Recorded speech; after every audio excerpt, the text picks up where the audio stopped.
Welcome to this session about cost-based optimizer. Again, picking up topics from the first session that we had a couple of weeks ago here at Redgate and allthingsoracle.com.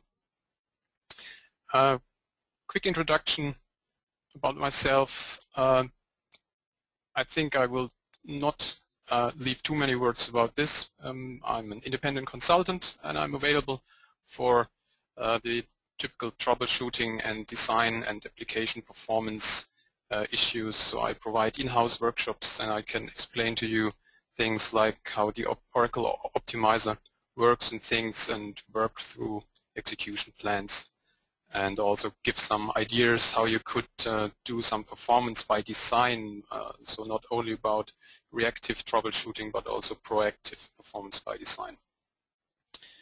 And I think apart from that, James has already introduced myself. Just to pick those up that haven't watched the initial webinar about the optimizer. Here's again just the essence or the summary of what the cost-based optimizer is really about, or the question that you have to ask yourself and about your data that you are querying. There are basically three main questions that you need to address. The first thing is about the volume of data and how many rows you will get from your tables in your query. And the second important thing is where is the data, which means is the data scattered across the table that you're particularly looking for, or is it clustered together in a few blocks? So that is another very important question that needs to be addressed. And the third one is potentially if you have an idea about how well the data might be cached in the buffer cache which Oracle maintains. So these three questions are the crucial ones. And why are these questions so important? Because there are basically two main strategies that the optimizer can take. One is about trying to basically do everything in one big job. There you have, of course, the question, how big is this job, which is primarily driven by the question, how much data, how much volume. But you also have the second main strategy where you might run things in a iterative fashion using a small job approach, and there it becomes crucial. How many times do you have to run this small job? And the other question is how much effort do you have per iteration? So that is basically where the how many rows, how many times, and the clustering and caching issue comes into the picture. So you won't be surprised that the optimizer is basically trying to answer the same questions, but what I've tried to point out in the first seminar was that the optimizer is not addressing all questions to the same extent. It tries very hard to give good answers about the data volume and how many rows question, but it only addresses partially the question about how scattered or clustered your data is, and it doesn't incorporate caching at all in the current releases. So it only addresses this information partially that is crucial in order to arrive at an efficient execution plan. So this means that you might know your data actually better than the optimizer. You might have a better knowledge if you know your data and the application and the questions that you ask about the data. So that is basically the essence of it. And I've shown different use cases where I've demonstrated that the optimizer sometimes is rather clueless, and you really need to know more about your data and maybe sometimes need to help the optimizer, because even if all the information that it has is correct, it still might get it wrong, because some parts of these questions that I've mentioned are simply not covered or only partially covered. So that basically was the summary of the previous webinar, and if you're curious to learn more, then you can always watch the recording. Today I want to delve into some topics that I have only briefly mentioned or only haven't mentioned at all because there wasn't time. It's basically about things that the optimizer should know about. So I'm not talking about that part where the optimizer is clueless anyway, but I'm talking about these parts where the optimizer has some knowledge, and show you some examples why still the optimizer get it wrong. And we have one thing that I've already mentioned in the previous seminar briefly, that is the clustering factor that the optimizer might get wrong. Then we have a short section on general statistics and a longer section on histograms, why histograms might cause more trouble than you might expect. And finally, a short section on data type issues. So again, here are the same graphs that the same graphics that you have seen in the first webinar. This the upper area of this should represent an index range scan operation. So we basically go from the root to the branch to the leaf blocks, whatever height this index has. And once we have found the first leaf block that contains information that we are looking for, if we have to visit the table in addition to the index, then this might look like this. We do the index range scan operation, but we have to visit different table blocks. And this is basically what this scattering clustering, this clustering factor that Oracle knows about is about. It tells you whether you have a scenario like this, so you basically jump randomly from one table block to the other block while you scan the index. So the index scan operation here is usually a rather efficient operation, but you might have to jump to many table blocks, which means you basically end up with a lot of collateral data if you're only looking for a single row in a table block that may have hundreds of rows.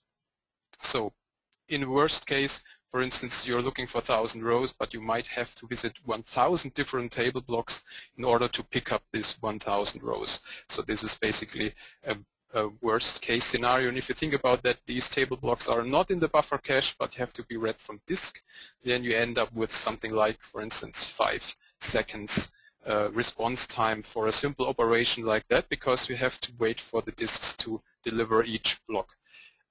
In contrast to that, we might end up with the same operation, but now we basically stay within the blocks and just jump from one block to the other block occasionally. So we can basically reference the same block over and over again, which also means that very likely this block will stay in the cache during the operation, so that we actually end up with a tremendous difference in the efficiency of this operation. So this is where the index and the table have very well clustered together, so that the table basically follows the index order.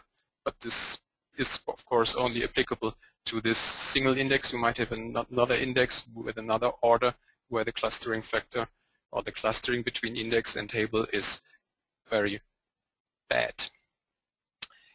So now we know that we have this clustering factor which is supposed to represent this information to the optimizer, so that the optimizer and Oracle knows is the index and the table roughly in the same order, or is it randomly ordered, so that any table visit that has to be done in addition to an index visit can be costed accordingly.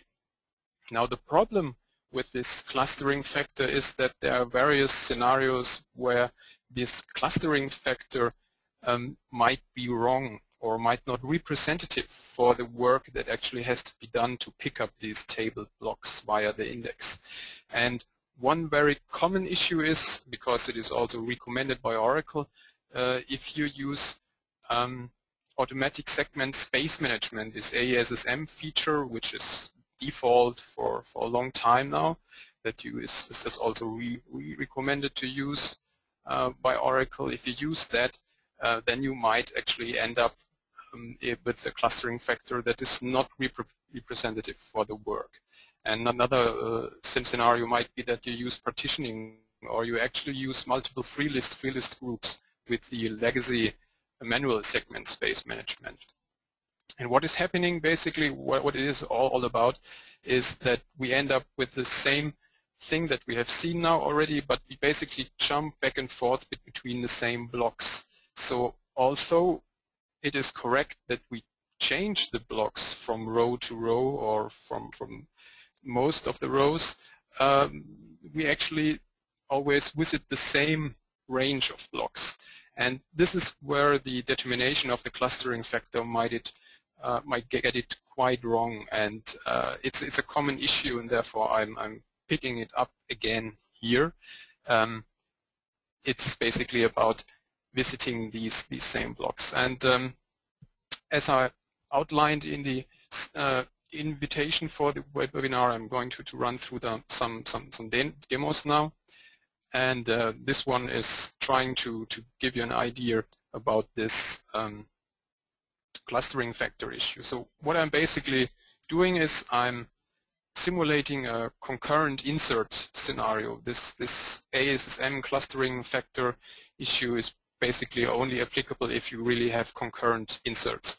And what I'm doing is I'm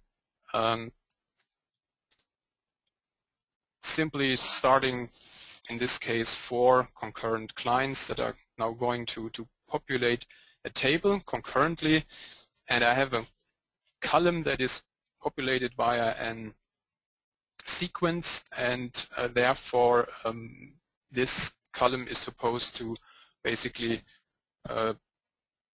follow an monotonically increasing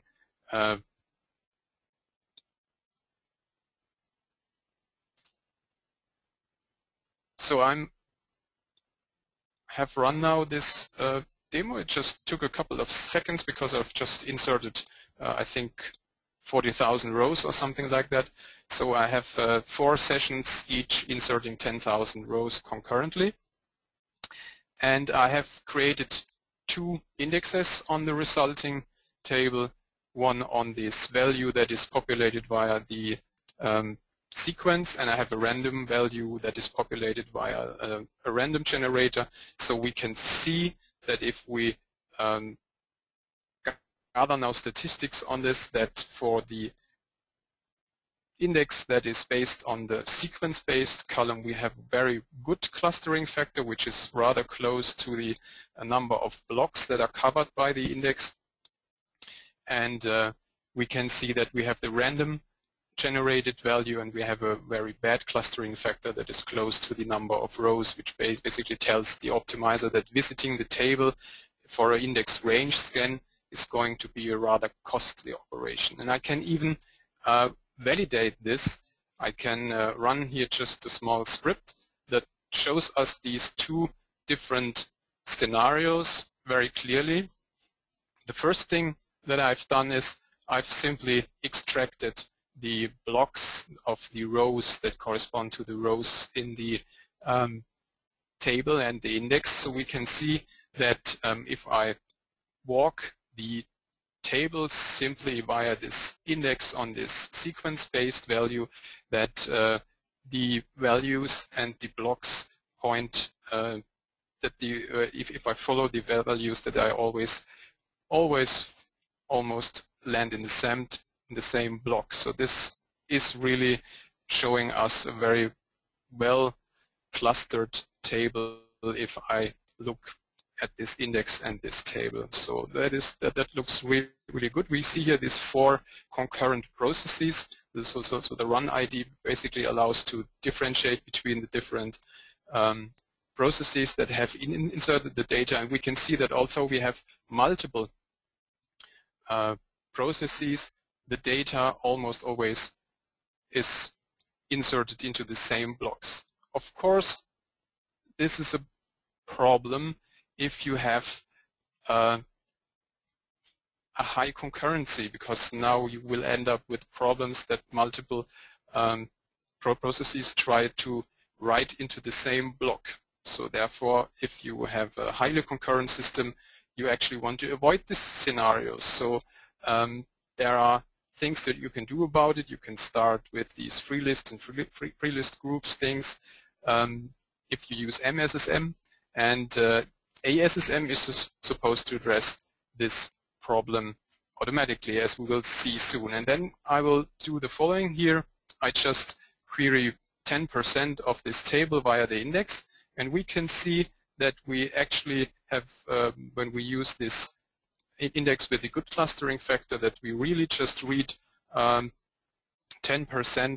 approximately 10% out of these 1,900 blocks. So it is, in fact, a very good clustered operation, a very efficient operation if we access the table via this index. Whereas if I repeat the same with the other index that has bad clustering factor, we can see that in fact just for reading 10% of the table we already had to read every single block of the table, because the table had approximately 1,700, 1,800 blocks. So this is a very inefficient operation, because we had to read that many blocks from the disk in this case, because I flushed the cache before.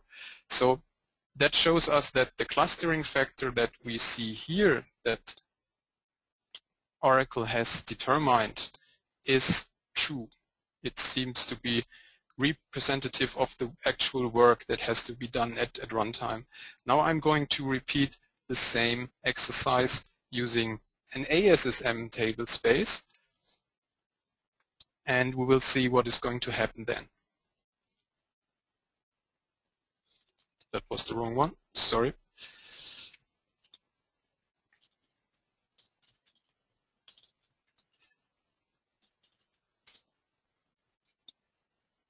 So the same again.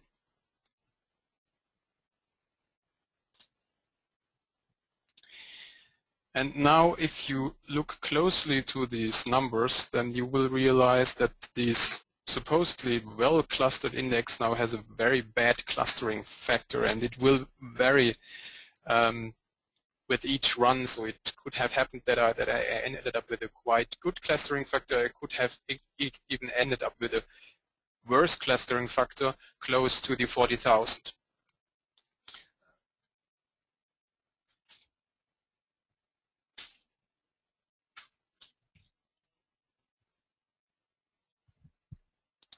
All right, so is this true? Is it really true that simply by switching to ASSM I now have such a bad clustering factor? So let's run this check script again and have a look at the results. So if you now look at the results here, you will notice that still the different processes write to the same blocks. So that hasn't changed really. But what has changed is that different processes start now writing to different blocks. And you can see now clearly this pattern that I've described in this, or tried to show you in this graphics, that we basically jump back and forth between the same blocks. I actually would have expected to see here 4, 1, 2, 3. So here we jump back and forth between 3 at least. Should have been 4. Not sure why this is now looking like that, but I think it becomes obvious. So we still have the same processes writing to the same blocks, but different processes have picked up different blocks. So that is why this is a deliberate design decision in ASSM, because it tries to avoid this concurrency that different processes try to write to the same blocks. But on the other hand, if I now derive the clustering factor simply by looking at these blocks from one row to the next row, well, I have almost in every row a different block. So the clustering factor algorithm that tries to determine the clustering factor basically says, oh, look, I have a different block. Next row I have a different block. So this is really a bad clustering. But if I now do an actual read operation on the data, then I see a different pattern. I can see that although I have accessed a lot of buffers, I still have read only 10% of the data from disk. So while it is true that the logical I/O part has increased significantly, the physical I/O part is almost the same as in the other scenarios. So this is basically where the clustering factor is probably not representative for the actual work, because most of these work, or most of the efficiency of the operation is driven by the number of physical reads that you have to perform. Logical I/O is pretty fast up to a certain level of concurrency, but the physical I/O is really a problem. So in this case, this clustering factor might not really be representative for the efficiency of the operation. And for many indexes that follow this pattern that the data is inserted concurrently into an ASSM table space, you might end up with clustering factors that are way too high, and therefore the optimizer might actually reject to use the index and rather prefers a full table scan. So this is one of the issues why you might have this classic question, why is the optimizer not using my index? It might be just like this because it is a very common scenario. Whereas if we will look at the truly scattered data, we see the same pattern here. We have a lot of physical reads, so that follows the same as with the MSSM example. It's a truly badly scattered index table relation. But here we can see this problem, so that you might have the problem that the index is actually, the table access via this index is much more efficient than the clustering factor suggests. So basically that was this simple demo that I wanted to show you in that regard. You can find more about that. I think I have already mentioned that in the previous webinar.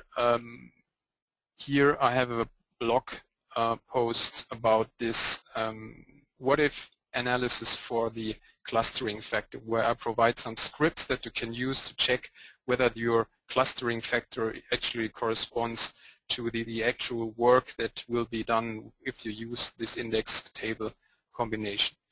So, right, I think I have even prepared something with partitioning, so I could run the same again and basically show you that if I use the MSSM variation but use, for instance, a table hash partitioning, then I might come into the same trouble. So repeating this thing. Yeah, so we basically see now that although I haven't used MSSM, sorry, I haven't used ASSM, but using MSSM, I'm getting now a bad clustering factor because now the table blocks again are spread across different partitions. So this is another point that you need to think about. How do you actually store your data, know your data, thinking about how is the data actually stored in the different blocks. Okay, enough about that.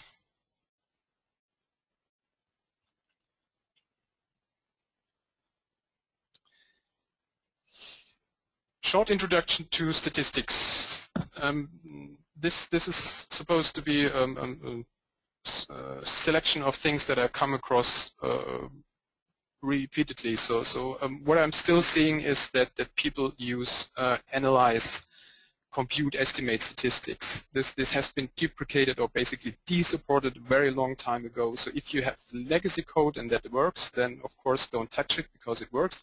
But if you see it in code that you have to touch or that you're currently working on, do not use analyze, compute, or estimate statistics anymore. Use DBMS stats.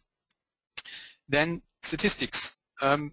If you gather statistics or Oracle gathers statistics automatically, then you get basic statistics, which are table statistics, blocks, rows, average, row, and there's not much to say or configure about these table statistics. These are always generated. But for the column statistics, you already have to differentiate. You have the basic column statistics that are the low and high value, the number of distinct values, and the number of nulls for each column. And you control this via this method opt parameter of the gather table stats call. And again, here's one thing that I see quite frequently. If you see a DBMS stats call where you have for all indexed columns, and maybe even for all indexed columns size 254, I assume that this is either a legacy thing, or maybe some internet pages still recommend to use that, because I see it that frequently. You should really question it, because you have to really understand what it means. It might be appropriate, but I think in most cases where it's come across, it is not reasonable, because if you do this, it basically means that you only get column statistics for indexed columns. For all other columns that are not covered by any indexes, you won't get any statistics at all. If you don't have any column statistics, the optimizer basically resorts to hard-coded defaults. It's basically completely clueless. So if you see something like that, think about it. It probably doesn't make sense and might cause you a lot of trouble. The default in previous releases for this column statistics configuration was for all columns size 1, and this size thing basically says, do you want extended, do you want histograms on the columns, and we'll come to histograms in a second, or do you only want basic statistics? So size 1 basically says no histograms at all, basic column statistics. Since 10G this has changed. You have now the default for all columns size auto, which means basic column statistics for all columns, and Oracle determines whether it will generate a histogram for a column or not, and I will explain this in a second what this means. So the point is here that it's a very good idea to be on the safe side, that you have at least basic column statistics for all columns. If you are sure that your columns are all indexed and all columns that are used in predicates, in group by, in order by clauses, then you can go for the indexed columns thing. But it's a very good idea to stick to the default, at least for all columns, that you get basic column statistics. This is still a common issue that I see many times. The point with the histograms is that the basic column statistics, this low value, high value, number of distinct, number of nulls, all these column statistics can in principle be generated with a single pass along with the table statistics. So basically Oracle has to scan the data, the table data, just once. This is not entirely true, but in almost all cases. If you have a table with many columns, more than 200 something, then DBMS stats might run multiple passes, but that's not that important.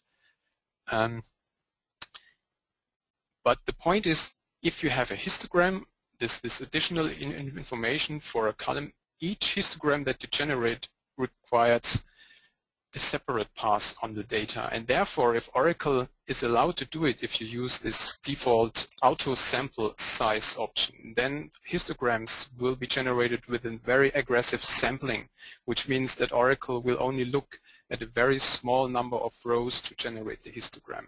This is probably simply in order to address that you don't have that, then don't lose that much time gathering these histogram information. But on the other hand, it means that the quality and the significance of the resulting histograms is probably rather limited.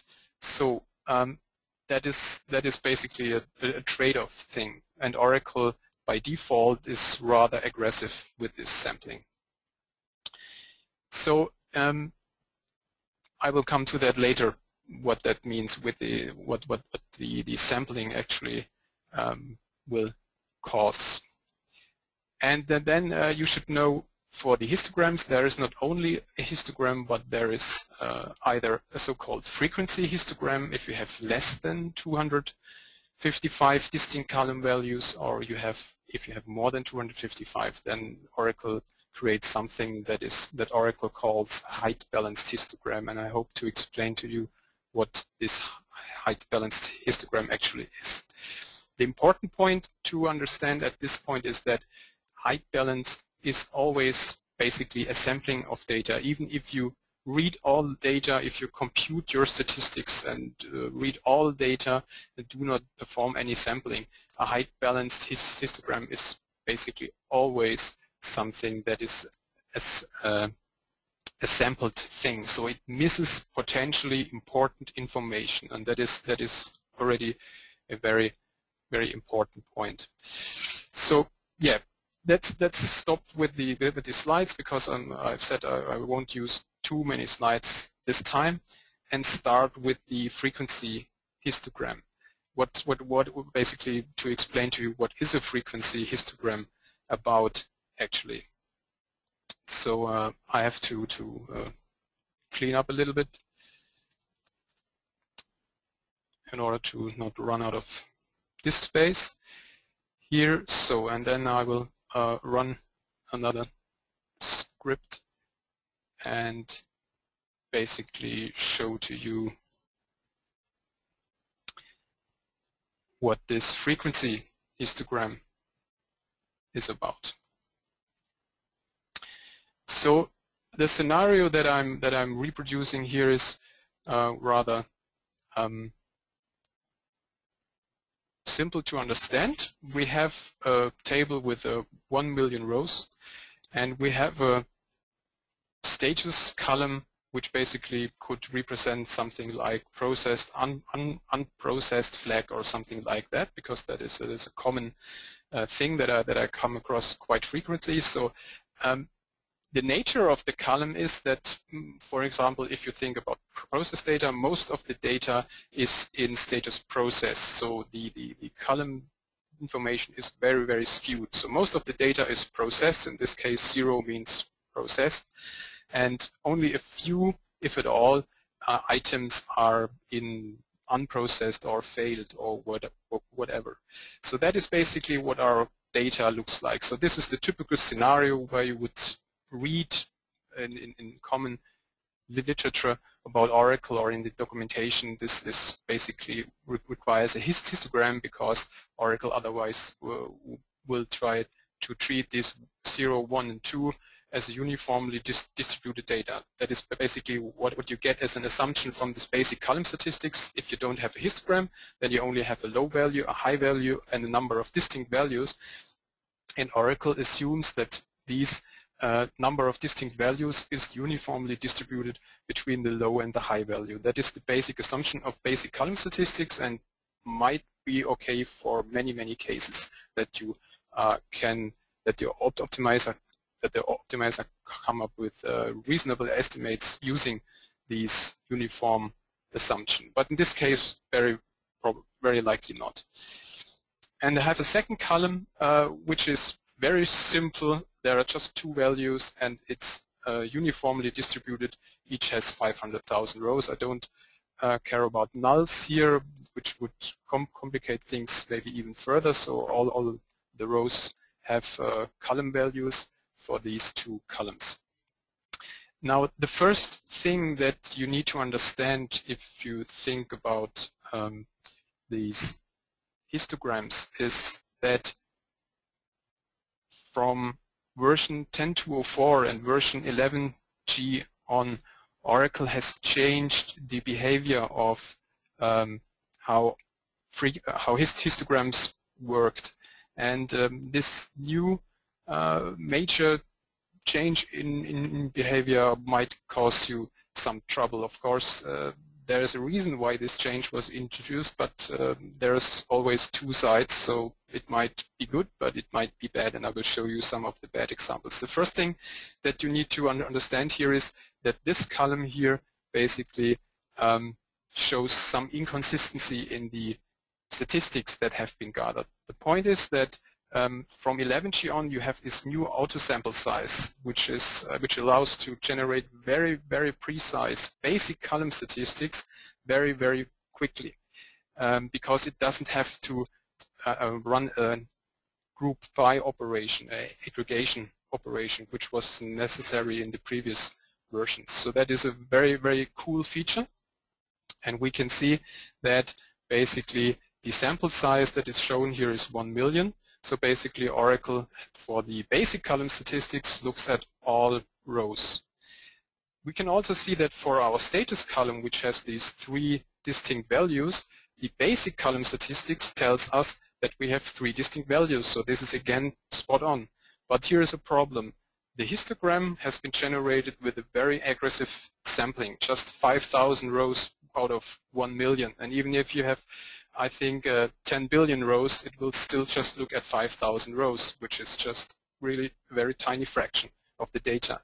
And we only have found 1 value in this histogram, of course, because we have only looked at so few rows. So there is a problem. We have 3 distinct values according to the basic statistics, but we have only a single value in the histogram, which we can also confirm by looking at the histogram. So for the uniformly distributed column, you end up with a frequency histogram that is in the right ballpark, but for the status column, we basically miss our unpopular values. We only see the popular value. Now, here is the point. If you have such a pattern where you have just this single, very, very popular value, then this will cause you trouble with this new approach. Let's have a look at some of the estimates that the optimizer does. And there will be some surprising results.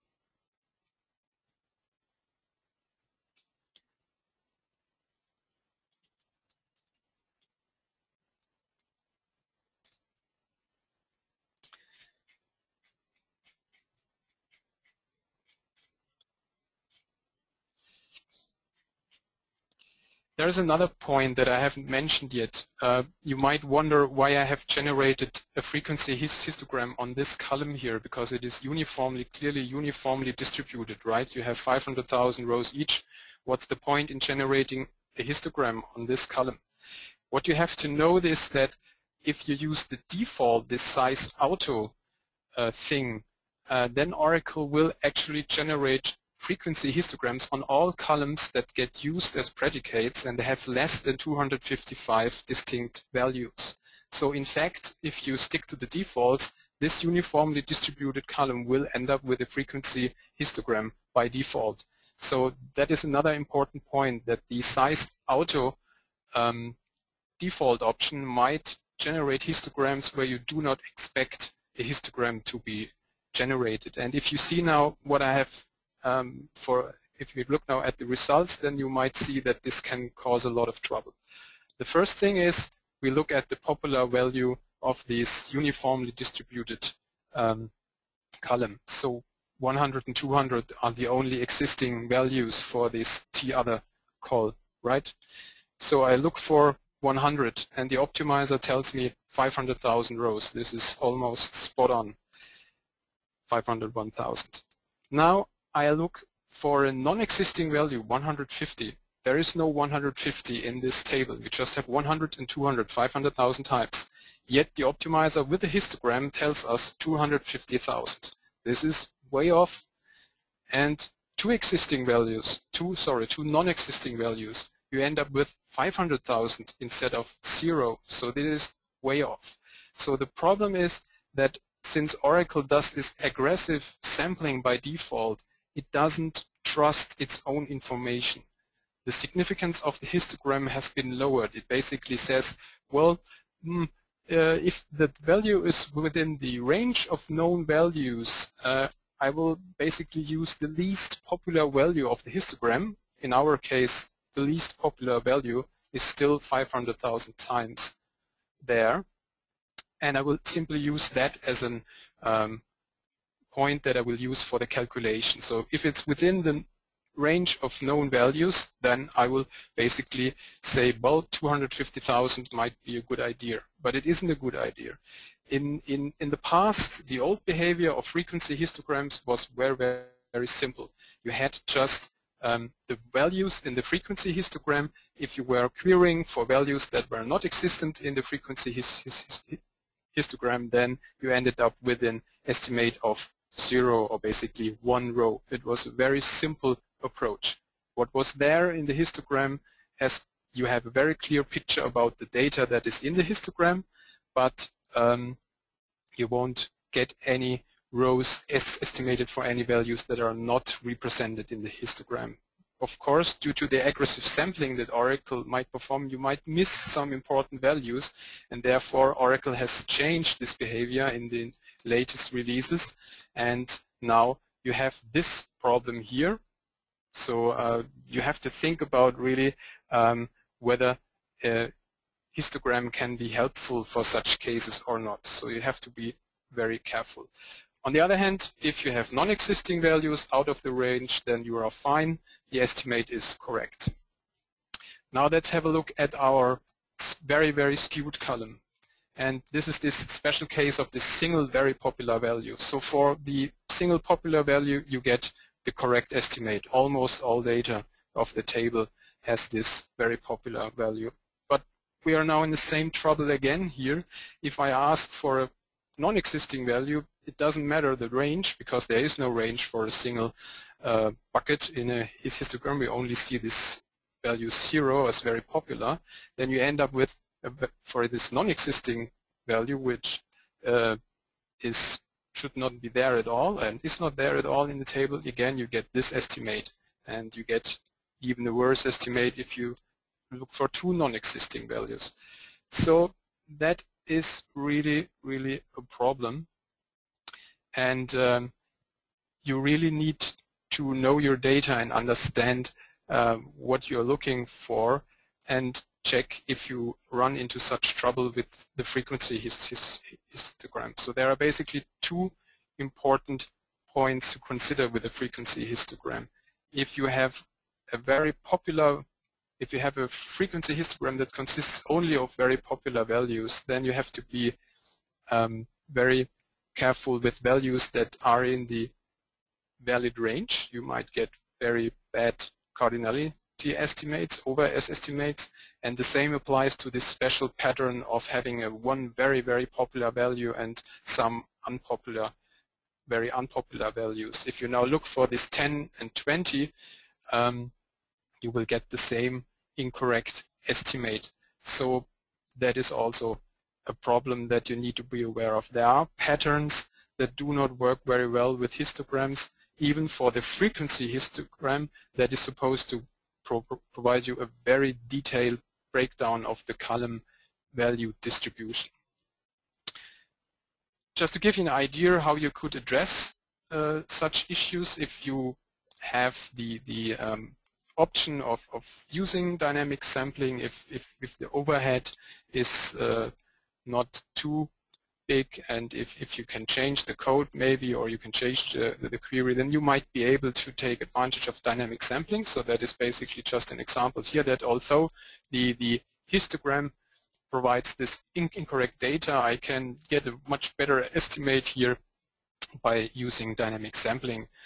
Unfortunately, as usual, there might be some problems. Again, here is just an example where dynamic sampling is not working very well, because although the estimate is not bad, it's not using the index. So again, you need to check your individual situation whether dynamic sampling can be helpful or not. I have written here on allthingsoracle.com an series on dynamic sampling, and it's also mentioned here what you have to do in order to cover such situations using dynamic sampling. So if you're interested, you might give it a read here on allthingsoracle.com, this dynamic sampling series. Okay, and well, we could repeat the same exercise. This time I go back to the previous behavior. There is a so-called fixed control that you could use to switch off this new frequency histogram thing. And if you now run the same queries again with this feature, then you will see that the estimates in this case are actually much better. So you can see we can still get for these existing popular value in these uniformly distributed, we get a correct estimate. For a non-existing, we get a much better estimate because it's non-existing, and it is simply non-existing in the histogram, and we are fine.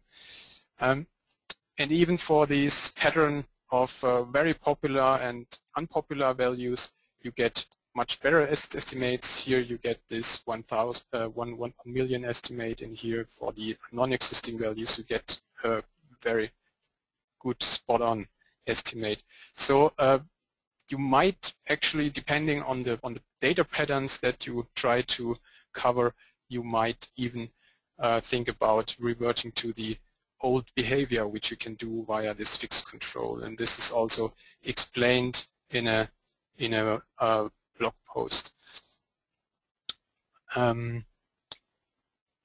There's another thing that you should know about histograms, that histograms are basically also limited not only in the number of values that they can cover, but also in the range of values that they can cover. So you might end up with very long strings or very large numbers, and if you have such extraordinary data, then histograms can cause a lot of problems, because the histograms won't be able to cover this very large column values. This applies to both strings and numbers, and you can read it here on my blog if you're interested, if you have such a situation. Okay, so what else do I want to tell about the frequency histogram? Yeah, there's a very important point that I haven't mentioned yet. We can see that we have in our histogram, we have this only this single value covered for this for this very popular value, and the other values, this 1 and 0, are not in the histogram at all for this status column. Now, if I run the statistics calculation a couple of times,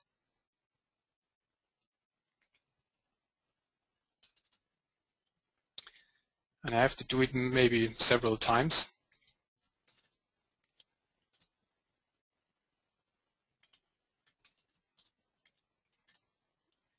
then we will end up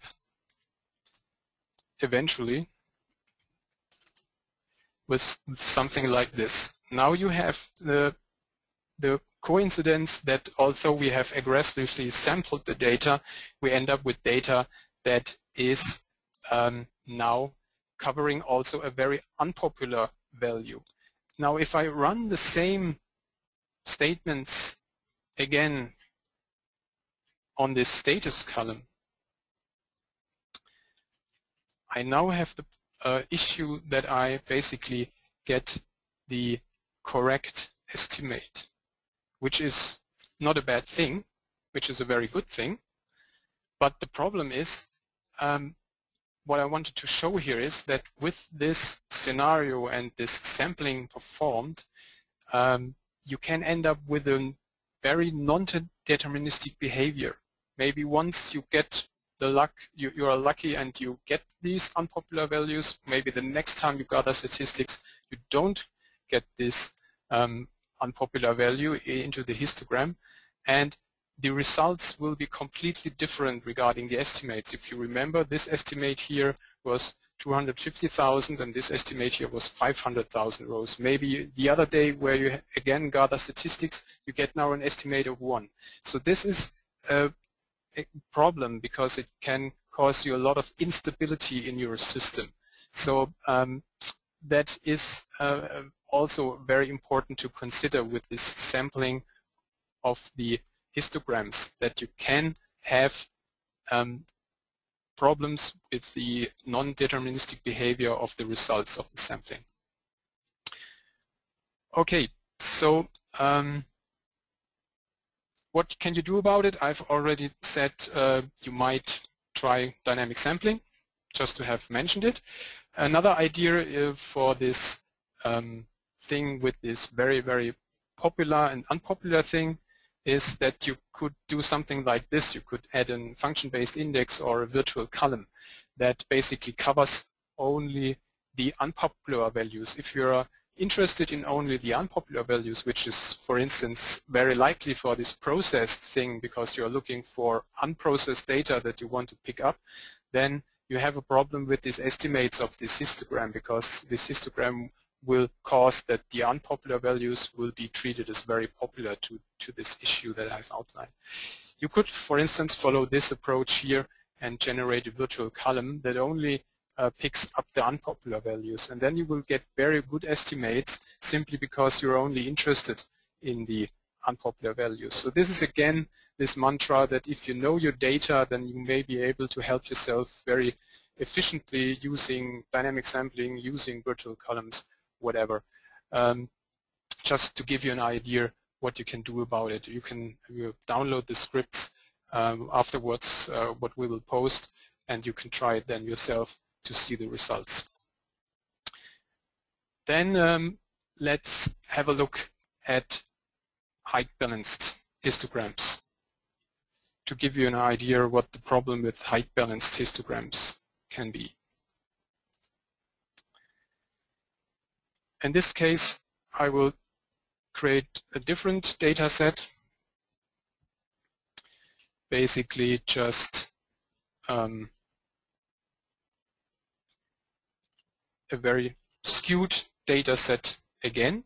This time we have 10 million rows, therefore it will take a tad longer to generate the data, and it basically looks like this. So we have 100 very popular values, each with 70,000 occurrences, starting from 1,000 to 100,000.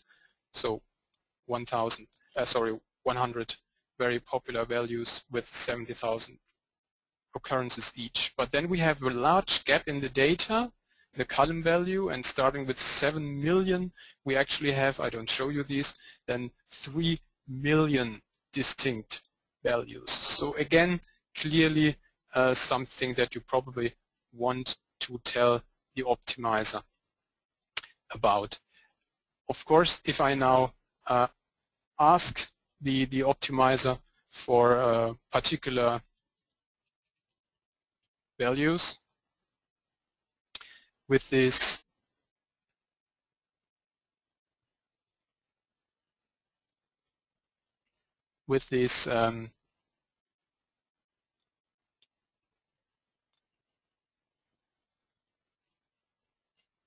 uniform assumption of the optimizer, we basically end up with something like this. So the first thing that doesn't have a comment here is the estimate for a range. So I'm looking for a range that actually does not have any data at all. Between 6 million and 6,100,000 there is no data at all, but you get an estimate of 100,000, which is of course way off. And you can see here all of our values are basically treated the same. This is the issue of having the assumption of uniformly distributed column data. So let's generate a histogram, and this time, since we have that many distinct values, we cannot generate a frequency histogram. It's simply not possible because we have a limitation of 255 or 254 values that can be covered by the histogram. So if I now generate a histogram, I end up with this so-called height-balanced histogram. And now let's have a look at our estimates again. In particular, if we look for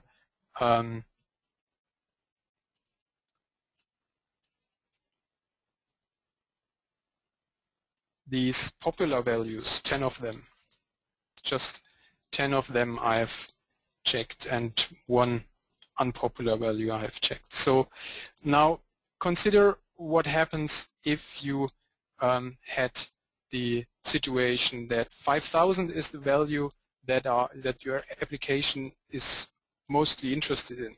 Now have a look at what happened with the height balance histogram. The cardinality estimate for the very popular value 5000 actually got worse, because in the previous screen we can see without a histogram we had a very bad estimate of 3, but with the histogram in place for this particular value I now have an estimate of 1, but for other values I have a quite reasonable estimate. So that's really bad. That's really bad luck, because height balance histograms cannot cover all values, so they might miss important values. And this is exactly what happens with this data distribution. Again, if you know your data and you know that you're interested in a particular value, then you need to ensure that the statistics really allow the optimizer to tell that it gets an estimate in the right ballpark. So what is even worse here is if I now repeat the statistics generation without actually changing my data, and I repeat looking for our popular values, then you might be surprised that you again get a completely different picture of data. So now I have other values that have been missed, and if I do it again probably a couple of times, then I might even end up with our value that we're interested in, this 5000. This time I have 5000 with a very good estimate, but again the problem is instability. One day you have this value, and the other day you have this estimate for the same value. It's basically flip-flops between 1 and 80,000. That is really a bad thing, because again you will have trouble troubleshooting why did I have this kind of execution plan on that day, and why did I have a different execution plan on the other day. It might simply have been that you have been lucky one day and unlucky the other day. So height balanced histograms have this problem.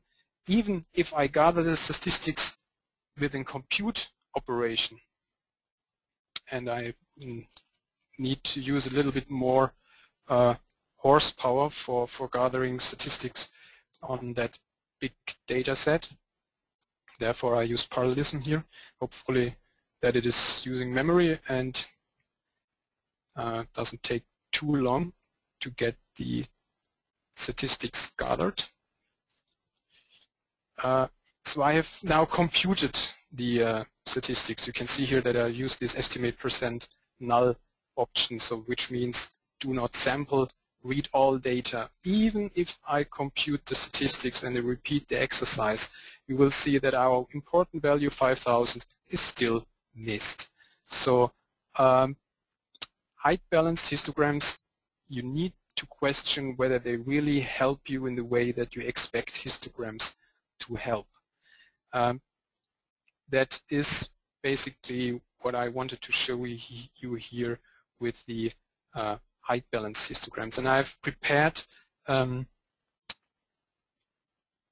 graphic, a picture that hopefully allows you to understand why this happens and what the problem with the height balanced histogram is.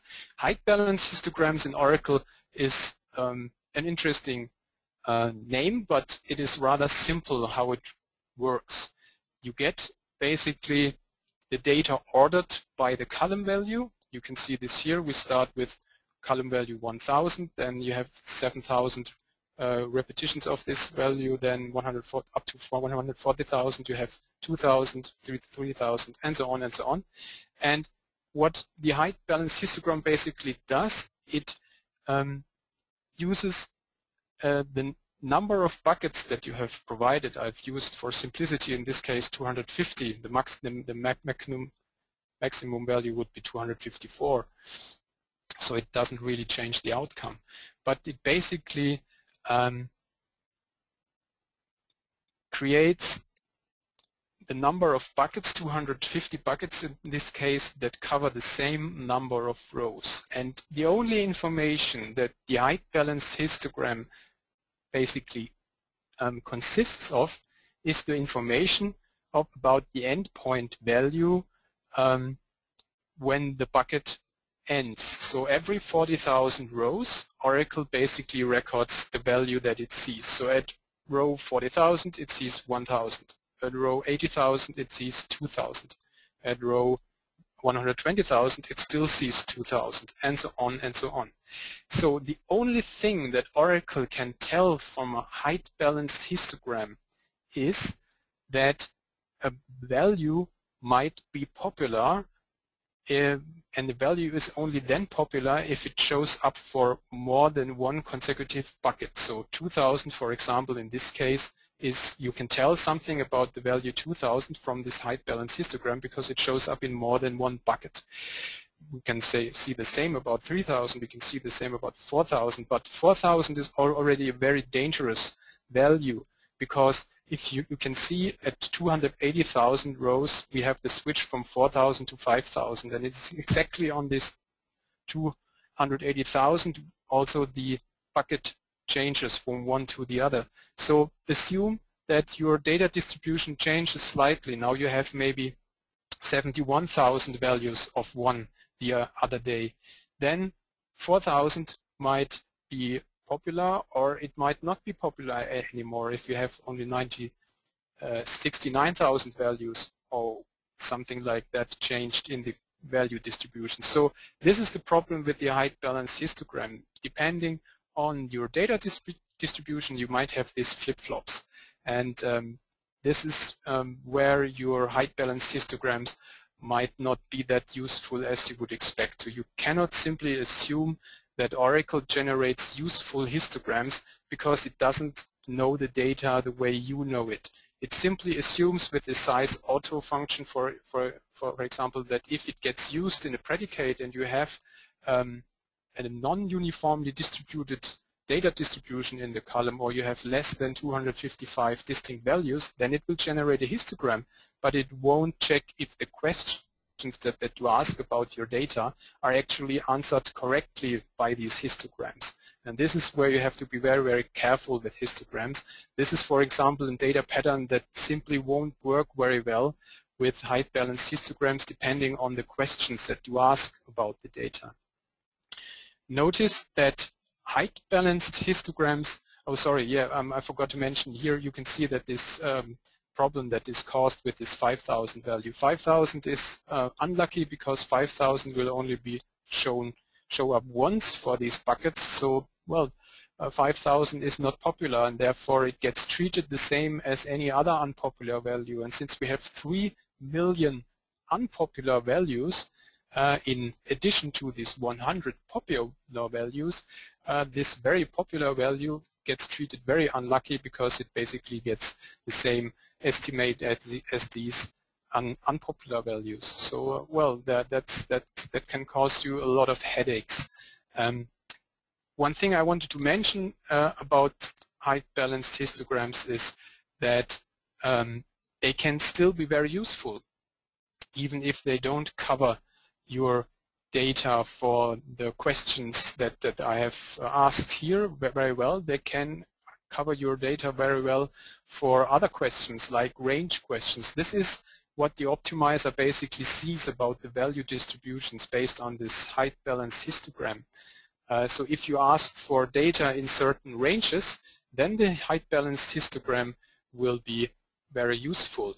So it can tell, for example, that between 100,000 and 7 million there's almost no data, and between 7 million and 10 million we have uniformly distributed data, and we have this peak here, this spike in the lower range of values where we have these very popular values. So you can see this if I run a corresponding query where I ask for these ranges. Then I will get now very good answers, although I didn't get very well answers for my value 5,000.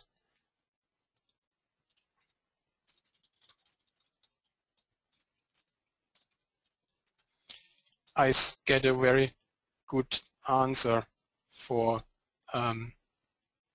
the non-existing values now. You might remember that we got 100,000 as estimate for these non-existing values without the height balance histogram, but I get a very good estimate now with the height balance histogram that there is almost no data in this range. And I also get a very good estimate if I run the same for these popular values for the range query. Then I get a very good estimate of 7 million rows because I have 100 values each covering 70,000 rows, which is 7 million, which is very, very good estimate. So height balance histograms can be useful, but height balance histograms can also be cause a lot of trouble. It again depends on what questions you ask about your data. And what could you do about if you have such a data pattern like the one I've shown now? Again, you could use things like dynamic sampling, or you could have to create a histogram manually that covers the important data that you are asking about. And I've again collected information about that. Jonathan Lewis has a very good a couple of very good blog posts about how you can generate histograms manually, how you can fake histograms in principle. So you can look up there how you can do this, and you might have these kind of data distributions in some cases where you actually need to generate a histogram manually, because otherwise, in my example here, the value 5,000 won't simply be covered very well by the statistics collection. So no matter how you do it, it will either flip-flop between good and bad, or if you use the compute option, it will not show up as popular at all, but at least consistently. But that probably doesn't help, because you want to see it as popular, or at least the optimizer should see it as popular. So that is basically what you have to think about with height-balanced histograms. You are running the danger of missing important information. And it doesn't matter how much effort you put into gathering them, the data patterns might simply be in such a way that height-balanced histograms do not cover them very well. All right, so that is basically what we've already seen in the beginning. This is what the data distribution looks to the optimizer if you do not have the height balance histogram. So for this kind of question with the range, it can be very helpful. Okay, so finally, just 2 quick demos, then I'm done, because it's also something that I come across very, very often. I don't know exactly why, but I get this question rather often. Consider, for example, that you have the question, how should I store the data in the database about the data type? And one thing one question that I get quite frequently is, couldn't we store a date in numbers? Because numbers, I don't know why. Maybe they save one byte per row or something like that. So I get this question. I'm quite surprised that I get it that often, but it's a question that is raised frequently.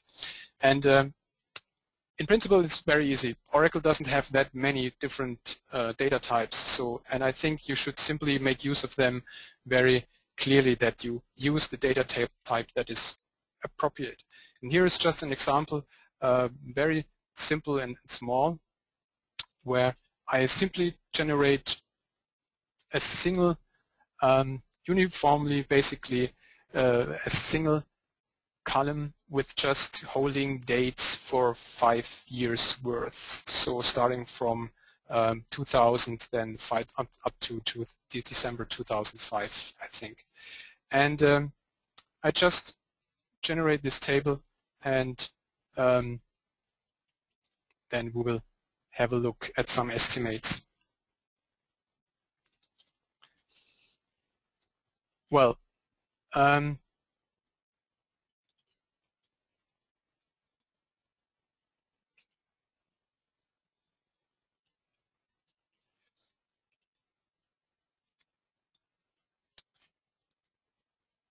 remember that the data is very straightforward. You have simply each row covers one day, and we have 1,800 rows. So I'm asking a simple question about that data. I just ask how many rows will I get for 7 days, so the 30th of December 2002 to the 5th of January 2003. If I ask this data, and I didn't generate any fancy statistics, just basic column statistics. If I ask this question using the date column, then I get a very good estimate, 8 instead of 7, so which is very, very close. If I ask the same question by storing the same information in the number column, I get a completely off estimate. So in this case, 400 instead of 8.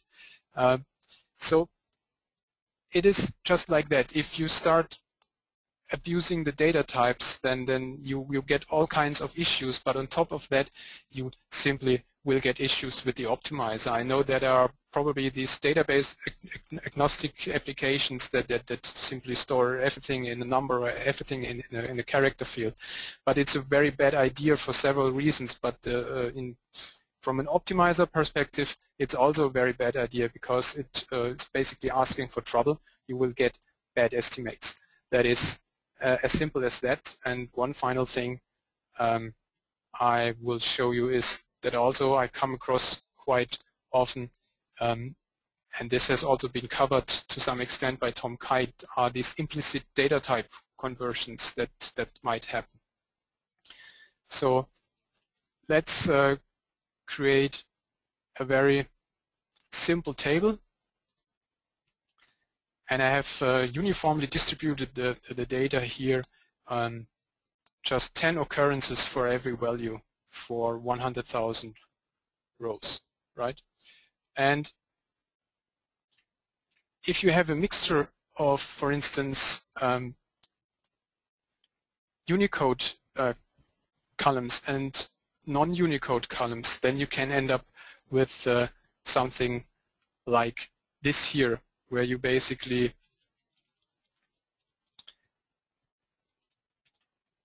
get an estimate for this.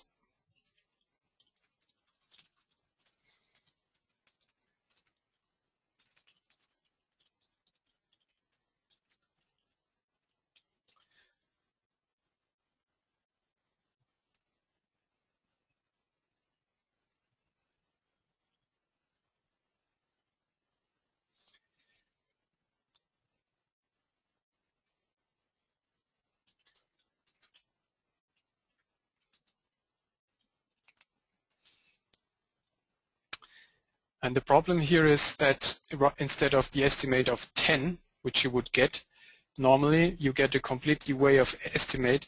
And why is this the case? Because you have these implicit data type conversions, in this case between Unicode and non-Unicode data. So once again, be careful with the data types and be careful with this implicit data type conversions. They not only open up things like these evil things like SQL injection and other things that Tom Kite has talked about, but they will also confuse the optimizer potentially. So you have to be very, very careful with these data types and how you use them. Okay, so I think I'm almost done. Here is the summary of this today's session.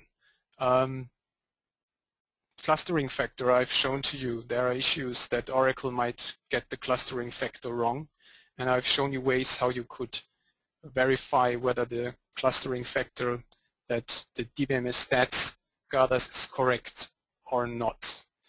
Then in principle, in general, Oracle is not aware of the questions that you ask about the data, so it might start generating histograms, for instance, that are not appropriate for the data and the questions that you ask about the data. Therefore, one idea might be that you want to use for all columns size 1 as a default. Do not generate histograms at all and only generate the histograms where you actually need them, but then you need to know your data again. You cannot rely on Oracle to generate the histograms for you. You may have to use the old behavior that I've outlined for these non-existing values where Oracle in the recent releases doesn't really trust the frequency histograms. You may get better results if you revert to the old behavior where Oracle trusts more the content of the frequency histogram. Then there are data patterns that I've shown to you that simply do not work very well depending on the questions that you ask about the data. Then you might have to actually generate histograms manually.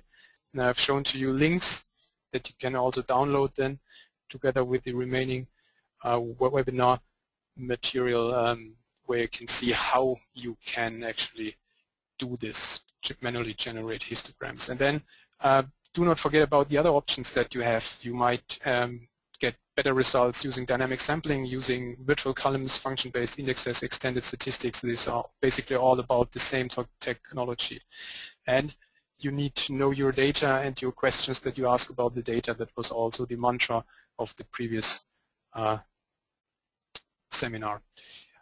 Okay, so before I forget it, we go back to the beginning of in this book here, this Expert Oracle Practices, Jonathan Lewis has written has contributed a very excellent chapter about statistics generation that also covers this thing about histograms and that you might need to manually generate them. So I can only recommend this as a read. It's a very, very well written chapter about basically most of the things that I've covered in this webinar. And now we are, I think, with the question and answers.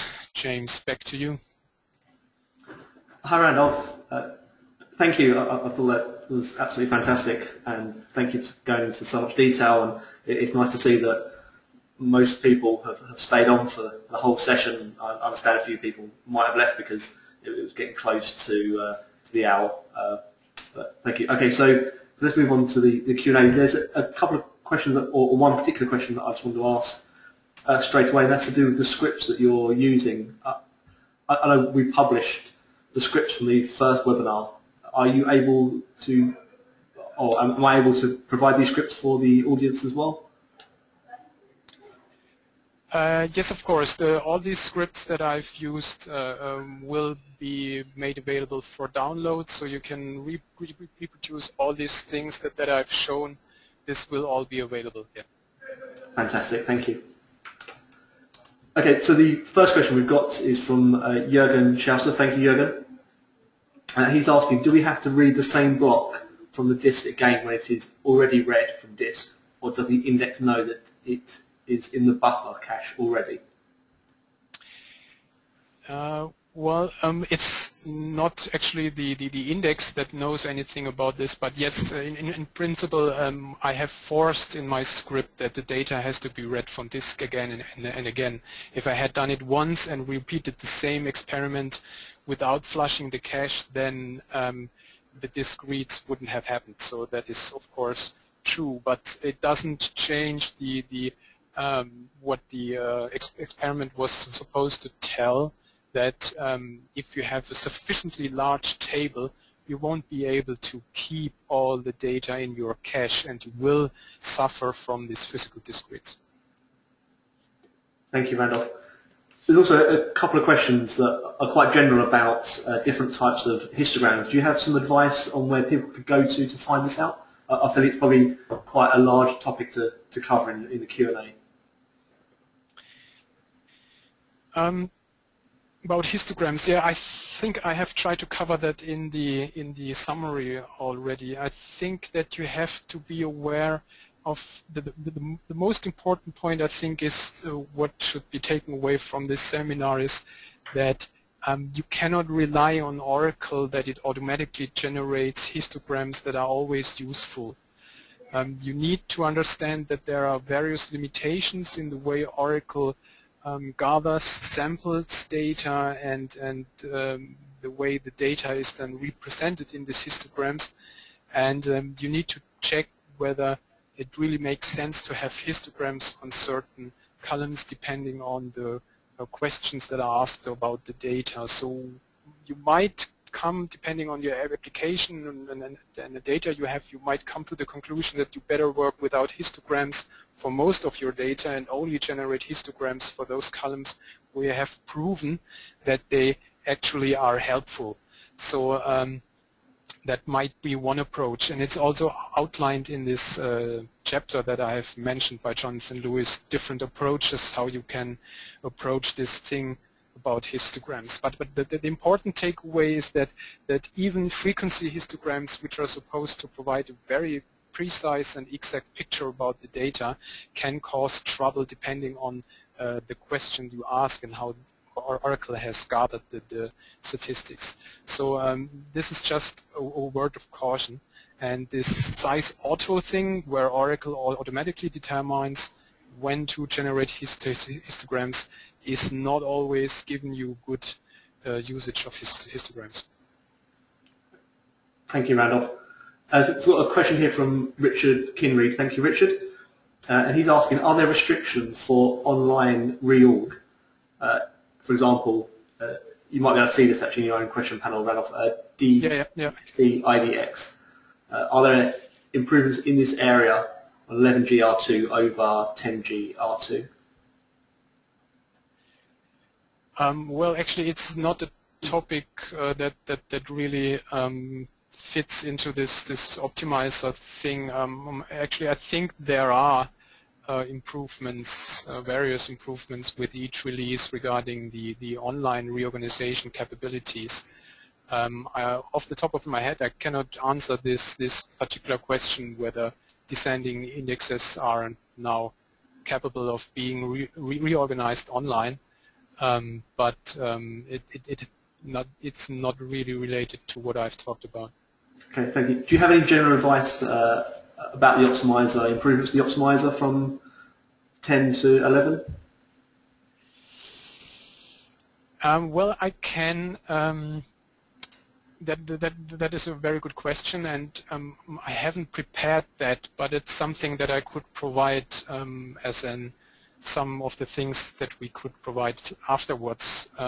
There is a very good white paper by Oracle, by the optimizer group, what you have to take care of if you want to do an optimal migration to 11G, in particular with regards to the changes in the optimizer. And it's a quite large paper with a lot of details, but it gives you really the complete picture what you can do, which preparation steps, and what you should, which gotchas you have to watch out basically when you do this kind of upgrade. So I haven't prepared that, but it's a very good question, and there is lots of material available from Oracle. Thank you, Randolph. Next question from Amir Hamid. Thank you, Amir. If using free lists and free list groups is bad for the clustering factor, then how should one configure these parameters in a rack environment without impacting the clustering factor? Yeah, well, I think you have probably addressed this in the other way around. The point is that you probably will have a good reason that you use free list and free list groups in the rack environment, or basically you will end up with the same situation if you use ASSM instead. The point I try to make here is that you actually have to correct the clustering factor in such cases. So you probably have to use a particular setting for free list and free list groups, otherwise your concurrency in the rack environment will be impacted. So that is probably not an option to say I use a different setting just because the clustering factor is bad. You need the setting because you otherwise don't scale in the rack environment potentially. And if you need these settings, then you need to check whether the resulting clustering factor is incorrect, and the scripts and this blog post that I've pointed out allows you to check the clustering factor, and you might need to manually correct then the clustering factor so that the optimizer has a better idea of the actual work. Thank you, Randolph. whilst we're on the topic of clustering factor, Sergi's added a comment here asking whether is the only way to reduce clustering factor to recreate the table.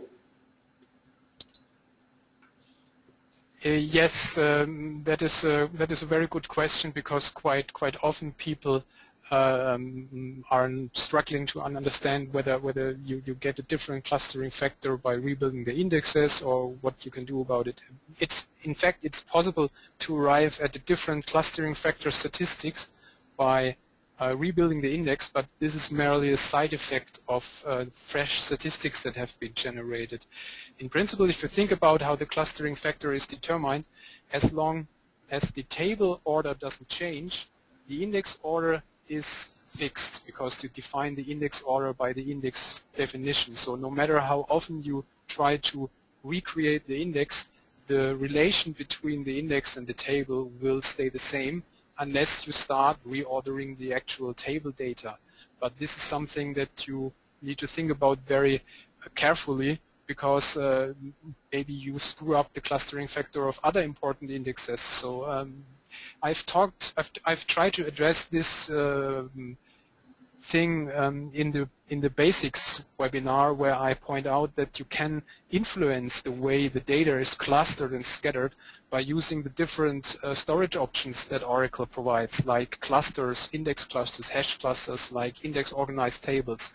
If you think about you want to optimize your query load for a particular type of query and the questions that you ask about your data, then you should start thinking in a way, maybe you should start thinking about using clusters or start using index organized tables.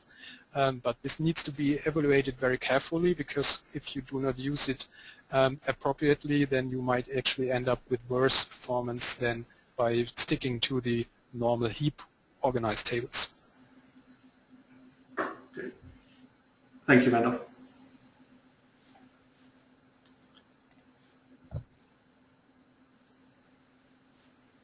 This is a question from Harvarinder Dylan. I hope I pronounced that correctly. He's asking, if we're looking at the explain plan, can we determine what the problem is because of histograms?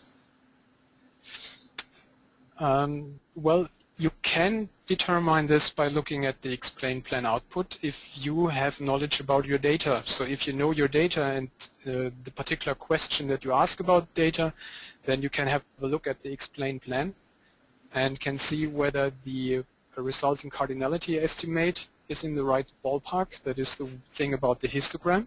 So if what I've showed in my demonstration, if I'm interested in this particular value 5,000, and I know that this value shows up 70,000 times in my data, and I see in the explain plan that I get an estimate of 1, then I can definitely tell something about this. Of course, if you do not know your data, then you can't really tell from the explain plan output if there is a problem or not.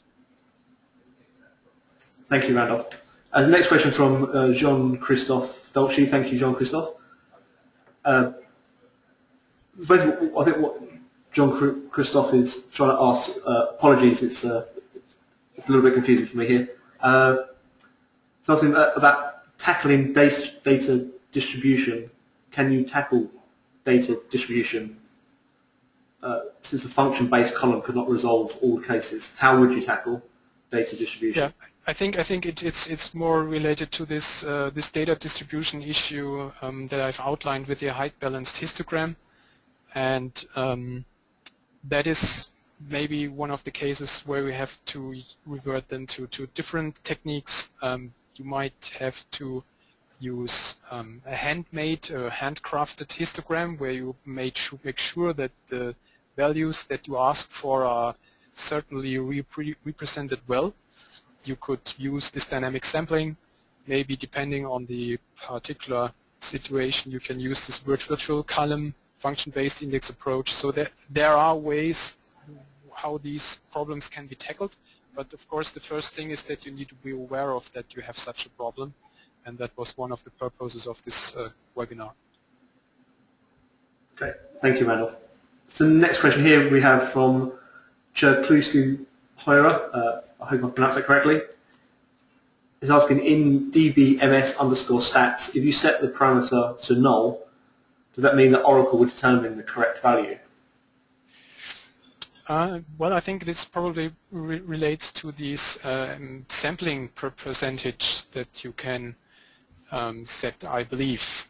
There are many parameters in dbms stats, so many of them can be set to null and left as default. So, but I now pick up this point with the estimate percentage, and as I've shown with this height balanced histogram, even if I do not sample the data at all, but I really go through all the data, I compute the statistics, reading all data, I might end up with a data distribution that simply is not represented well with this height balanced histogram, simply because the height balanced histogram by definition has to miss values and might miss important values, and you might have such an unlucky situation where you gather, even without any sampling, gather all data, and you still end up with the wrong answer by the optimizer. So that's what I wanted to point out. Not in every case you solve the problem by gathering statistics on all data, and in most cases you don't have actually the resources and the time to wade through billions of rows and then to end up with a correct result. So we probably don't have the time and the resources to do that. Thank you, Randolph. There are a few questions here about the webinar recording and the resources that Randolph's highlighted. So all of this will be available on the Redgate website at redgate.com/oracle-webinars. I'm hoping I can get the video recording up tomorrow. It is being recorded at the moment. As you've registered for this session, I will be sending you an email as soon as the video is ready, but please feel free to check out redgate.com/oracle-webinars in advance to see if I've put it up. Okay, so a few more questions to get through today. Next question from Timmy Leung. Thank you, Timmy. He's asking, could you illustrate the number column with timestamp data type?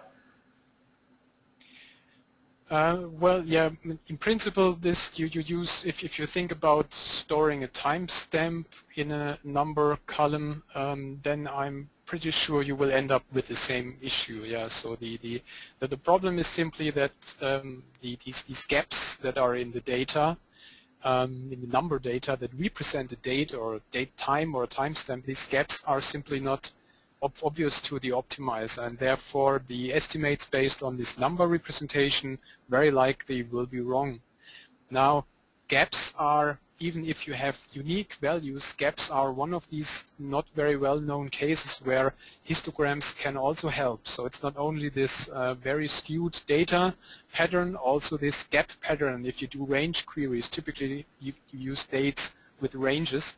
For these range-based queries, histograms can even be very helpful to the optimizer if you have a unique data, because unique doesn't prevent you from having gaps in the data. And it's exactly these gaps in the number data that prevent the optimizer from getting the estimate using the incorrect data type right. Now you could argue why not generate a histogram on the data, because the histogram will show the gaps in the data. That's true, and the thing that I've demonstrated, if you generate a histogram on this number column, then the estimates will be much better, but then you are back to square one, because you might have a data pattern that is not represented very well using a histogram. So I don't see a point in using the incorrect data type. You better use the correct data type, then you don't have a need for a histogram. Thank you, Randolph. I wonder whether you could have a quick look at the question panel. There's a few more questions on statistics, but I feel that we've covered quite a lot of that. I don't know whether there's any final remarks you'd like to make based on the questions around statistics, or again, any resources that you could point the audience to find out a little bit more information. Yeah, I see here one question. Is it enough just to collect statistics with dbmm stats every week, for example, to reach the best explained trend for queries?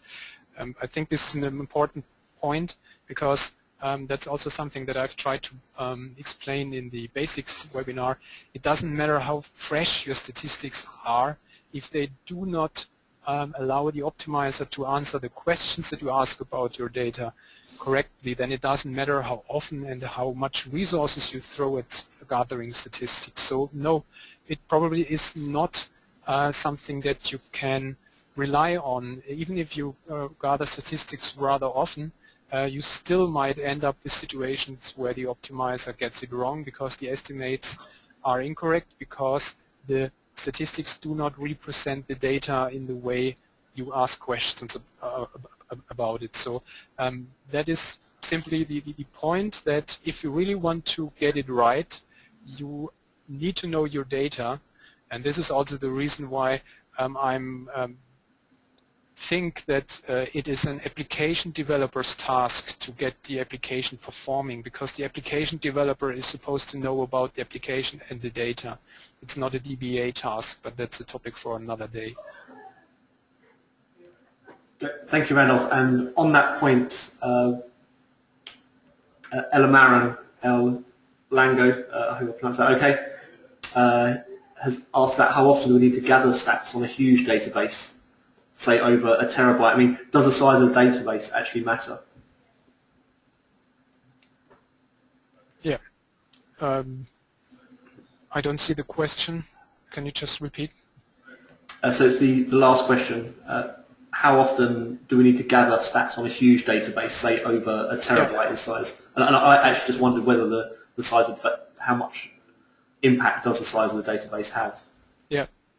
Yeah, well, of course, that's the point, that many databases are huge, and you don't have the resources to gather statistics in a way that would allow to get very precise answers, and then even more you have the need to understand what questions you ask about the data, so that you can ensure that even with the sampling that you might need to perform, that you get the right answers. For very large databases, you also come into the question about partitioning, and that's also something that I could provide as an afterthought for this webinar.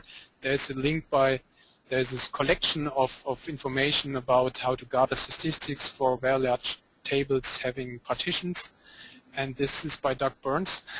And Doug Burns has done a very good collection of information how to gather statistics on partition tables, because that's a very complicated and confusing topic, so that might be something, a link that is worth to provide regarding that question.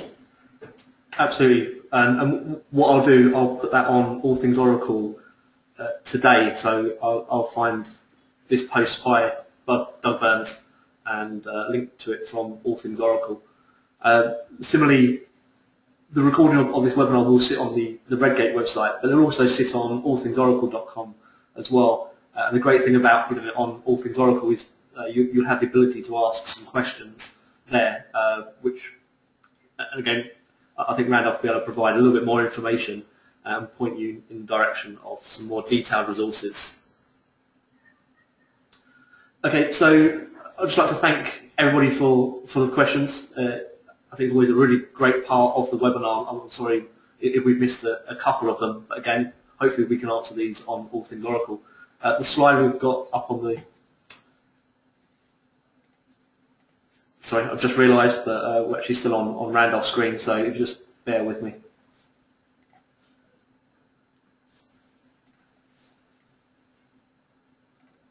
Okay, so the slide we have up on the screen now, you should be able to see our contact details. So you can contact Randolph via sqltools-++.org. Please check out the content that's available on Randolph's blog at oracle-randolph.blogspot.co.uk. If you are a regular visitor to allthingsoracle.com, you'll probably notice that I do link off to resources on Randolph and some of the other experts' blogs. Please, of course, visit allthingsoracle.com. You can follow me on Twitter, where you'll hear about upcoming webinars, as well as webinar recording and other things that I find interesting, at All Things Oracle, and my direct email is at james.mercer@red-gate.com. I'd be really glad to receive any feedback on the webinars and the other educational resources that I'm providing for the community. I'd be particularly interested to hear of ideas for topics that you'd be interested in. So please email any feedback and any ideas to my email address that you see on the screen there. Okay, so I'd just like to say a big thank you to Randolph once again for taking a session on the cost-based optimizer. I hope you all enjoyed it. Thank you, Randolph. Thank you, James. Thank you, and have a nice day.